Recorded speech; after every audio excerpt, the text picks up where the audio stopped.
Good morning. Today we will look at the essay Third Thoughts by E.V. Lucas, which is prescribed for the students of BA Part 2, English Literature, Paper 2. First, take a look at the summary. The story Third Thoughts by E.V. Lucas is a great satire to the common human mentality. This story was told to Lucas by his friend who had a business specially buying things and selling. However, he always used to bear the loss. He used to think that one day the luck would favor for him. As he thought, once he earned good profit by selling Turner's painting at £30, though he had bought it at only 10 shillings with the dealer. Because the dealer didn't know that it was the original or authentic painting of genuine Turner. He was really happy and excited for the first time in his business. He got such a good profit. He wanted to share half of his profit with the dealer because the dealer had behaved very well towards him, so he wanted to behave well up to him. But since he had no stamps to send the post, he went to bed that night. When he woke up at 3:30 a.m., again he began to think that sharing half of the profit is not a good idea because it was his eyes that detected the drawing. The dealer was unable to identify it, so he decided to give me £10. Due to a lot of profit, he was not feeling sleepy. He took a book of short stories and read one. Still, he was restless and thought about the dealer that he would expect the same letter every day from others. And when he didn't get one, he would be disappointed. So he decided to send £5, which would be plenty, rather than £10. In the morning, while he was dressing up, he thought, it is the first time he gained a profit in this way. So why should I share a large part of it with the dealer? The goddess of business would be angry with him. Good business never took such foolish decisions. Read that as good businessman. Finally, he decided to give £1. He put a check to post in his pocket and went to the club for lunch. There he played bridge, which is a popular card game, and was glad because he had not posted it. Since he lost badly in the game, and had to use the check to pay off his gaming debt. At last, he destroyed the letter and did not give a single penny to the dealer. He thought, to quote from the text, buying and selling is a perfectly straightforward matter between dealer and customer. The dealer asks as much as he thinks he can extort, and the customer, having paid it, is under no obligation whatever to the dealer.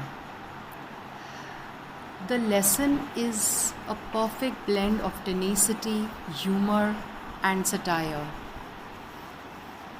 About the essay. The title Third Thoughts is humorously inspired by the idiom second thoughts, which means an opinion or resolution reached after reconsideration. The narrative is a satire on human weakness for money and exposes how and where money is involved in man's noble sentiments and morally admirable ideals soon fade away.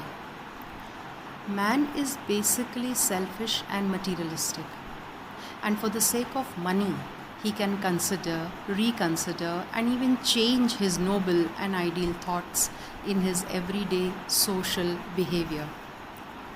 The essay also gives us a deep insight into the business psychology and philosophy of the world of trade and commerce, where impulse is the negation of magnetism and buying and selling is a perfectly straightforward matter between dealer and customer. The dealer asks as much as he thinks he can extort, and the customer has paid it, is under no obligation whatsoever to the dealer. The narrative is a perfect blend of fancy, humor, and satire. Apply the 4 levels of meaning to third thoughts. Literal comprehension. This event was told to the narrator by a narrator's friend. According to the narrator, his friend was always successful in his business because he used to pay the things expensively. He used to buy the things expensively and sell cheaply. It was his destiny. But once he bought a drawing at 10 shillings from the shop and sold it at 50 pounds. In this way, he got a net profit of 49 pounds and 10 shillings because the painting proved to be original painting by Turner, who was a landscape painter. It was a great profit of his life. So he was very impulsive and wanted to share 50% of the profit with his dealer. But suddenly he thought that he was doing something wrong. He did not like to give him sharing the money, and so he changed his mind. Then he decided to give only 5 pounds. After some time, he again changed his mind and thought that 5 pounds was also a big amount for first success. He also thought that it would be a great challenge to the goddess of business. Therefore, at last, he bargained with his soul and decided to give only 1 pound.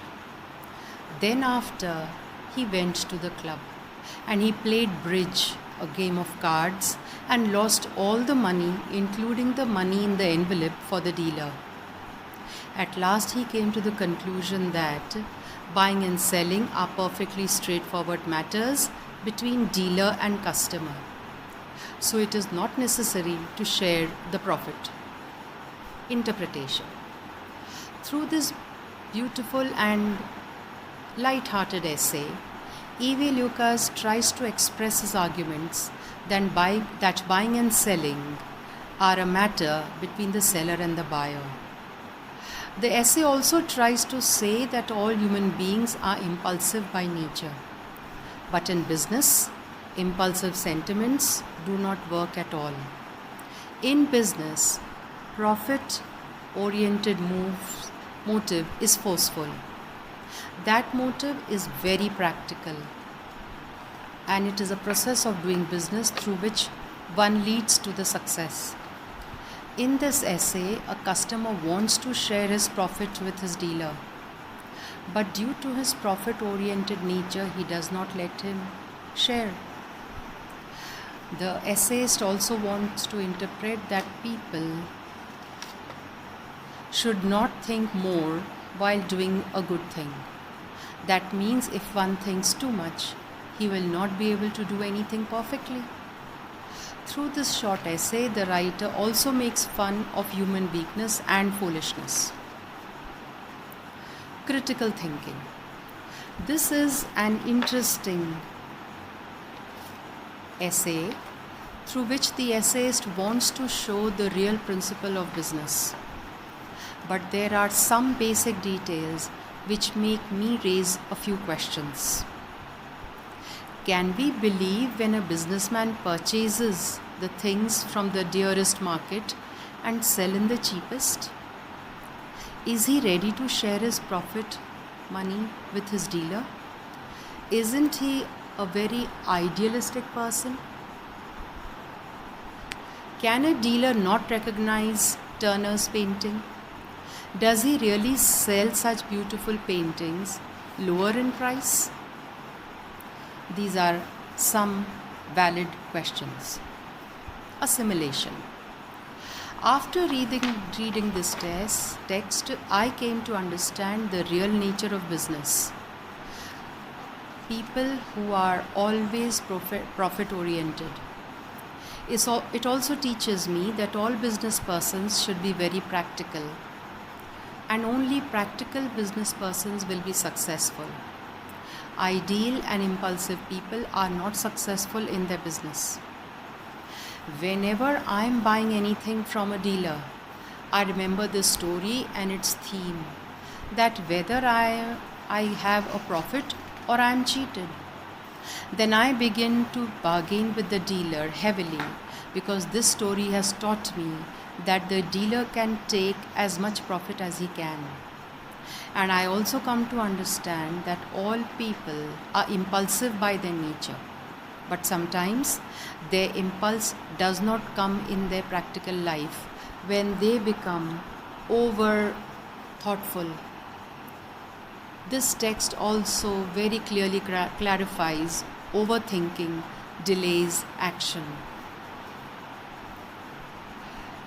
Looking at the critical summary of the essay, Third Thoughts. The destiny of the writer's friend was to buy things in dearest price and sell in the cheapest one. Meaning that he bought things very expensively, but when it was his turn to sell them, he always had to incur heavy losses. One day he bought a watercolor painting of 10 shillings, and soon he was able to sell it at 50 pounds. After that, there came a soul bargaining moment with him. He planned on giving the dealer half the profit. So he wrote a letter but could not send it because of lack of stamps. He couldn't sleep well at night, so he got up at 3:30 a.m. and recalled everything. He self-discussed and made his mood to give 10 pounds. Still he couldn't get any sleep.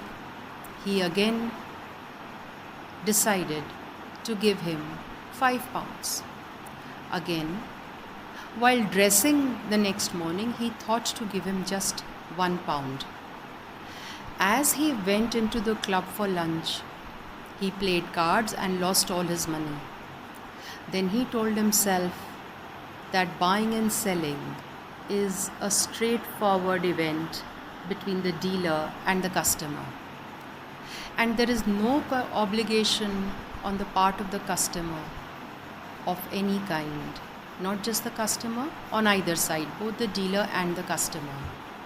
The deal is over for both of them. Outwardly one can hear his soul, but he can't do inwardly. Morally, one can purify his soul, but he can't do it rationally. The speaker has self-conflict in this story. In his highest relaxed mood, he planned to give half the profit. Slowly he reduced it to 10 pounds. And then to give half profit slowly, he reduced it to 10 pounds, from there to 5 pounds, and from 5 pounds to a single pound. Generosity in buying and selling is just meaningless. When he quits all his money, he becomes a realist. It is human thought that has a changing nature. There is no question of kindness and rudeness. Rather, buying and selling are an ever-going process between customer and seller. Between two parties, there is dealing to some limit of payment and goods. Having such ideas of generosity comes with some of the idealistic people.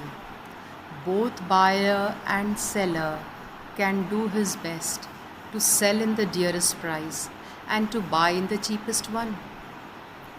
This is a true concept which occurs in business. Without profit, no one sells anything. And without some consideration, no one becomes ready to do anything. Thank you.